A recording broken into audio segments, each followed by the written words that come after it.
LH 직원들의 투기 의혹과 관련해 경찰이 직원 자택과 사무실 등을 동시 압수수색하며 강제 수사에 착수했습니다.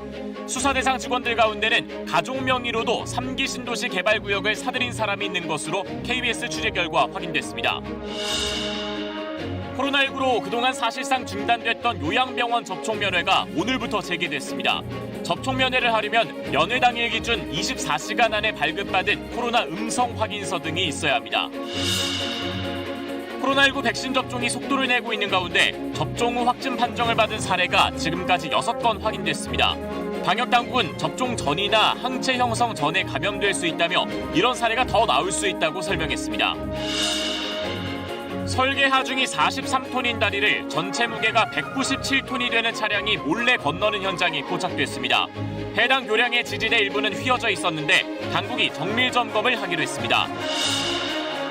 시중에 유통되고 있는 재생 에어백이 충격을 감지하지 못해 사고가 나도 터지지 않는 것으로 나타났습니다. 특히 소비자들은 정품과 재생품을 구분하기도 어려워 대책 마련이 필요합니다.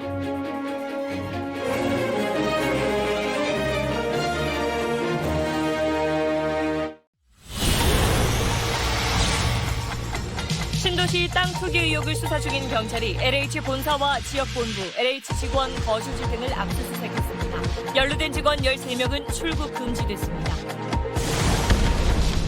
토지 보상 업무를 하던 LH 직원이 부동산 개발 회사에서 금품을 받은 게 적발돼 지난해 파면됐습니다. 그런데 LH는 수사 의뢰는 하지 않은 것으로 드러났습니다. 회사 한 직원은 회장님으로 불리며 지역 지주들을 상대로 컨설팅업을 하고 있습니다.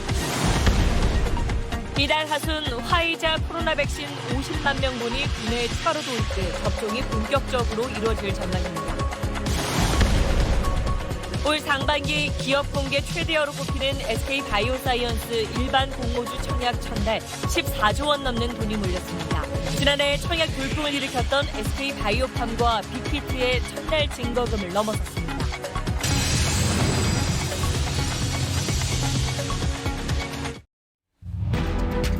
경찰이 LH 직원들의 땅 투기 의혹 관련 자료를 확보하기 위해서 오늘 오전부터 본사와 지역 사업본부 등을 대대적으로 압수수색했습니다. 직원 13명의 주거지도 압수수색하고 12명을 출국 금지했습니다. 투기 의혹에 대한 정부합동 1차 조사 결과가 모레, 그리고 청와대 비서관급 이상 참모 가족조사 내용도 이번 주 안에 발표됩니다. 정세균 총리는 국민에 사과하면서 탈법 사례는 엄중히 조치하겠다고 밝혔습니다. 문재인 대통령은 투기 조사와는 별개로 부동산 대책은 차질 없이 추진해야 한다고 강조했습니다. 부산 해운대 초고층 건물 LCT 특혜 분양 명단이 만들어지고 물량이 빼돌려졌다는 진정이 접수돼서 경찰이 조사에 들어갔습니다.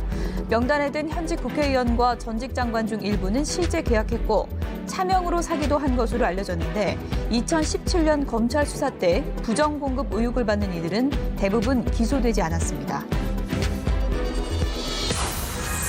국내 코로나19는 축산물 공판장과 사우나 등에서 집단 감염이 이어져 확진자가 하루 전보다 100명이 많은 400명대로 다시 늘었습니다. 지금까지 백신을 접종받은 사람은 1분기 우선 대상자의 절반인 38만여 명입니다.